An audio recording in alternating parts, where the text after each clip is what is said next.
My name's John Hughes. I work for the City of Mandurah, so I'm the manager of Libraries, Learning, Arts and Culture.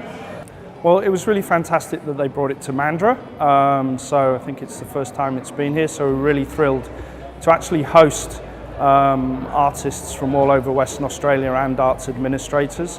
That was the great thing, to meet all those people and to see what they go through. Some of the summit highlights were the Sandfly Circus from the Kimberley. You couldn't help but be enchanted by the young people who participated in that circus. And then I suppose some of the case studies. So there were things that happen in WA on a fairly regular basis, like fire and extremes of weather.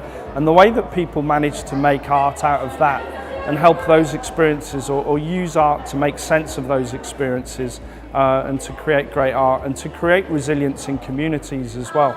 So to see some of the examples of those case studies and to see the great art that people had done was great. I suppose the other thing that was inspirational was the public art in Kalgoorlie. I suppose it was meeting these inspirational people who make art in really difficult circumstances. What it meant for me is not taking for granted what we've got here in Mandurah.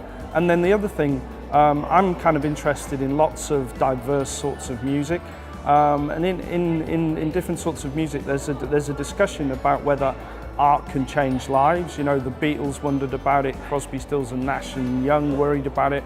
Can art change lives? Can art really be that game changer? And I'm pretty convinced after meeting the people at the summit that it can. It can really have that profound influence on people's lives, and people can use art to do really inspirational things. So I think the wearable art competition that we run really shows that you can aspire to those high standards, and we can use arts and culture to attract people to Western Australia and to really feed into that tourism industry as well, to sort of really animate Western Australia as a fascinating place to come. So everybody knows about the environment, the sea, the deserts, everything like that. Western Australia, kind of in terms of nature, is an amazing place to come. But in terms of arts and culture, what people are doing in Western Australia is pretty amazing too. He really communicated on a broad scale about the value of arts and culture. And that's what we're trying to do, and that's what the conference tried to do. Tried to say that arts and culture is pretty essential to our lives. It can really take us to a different place.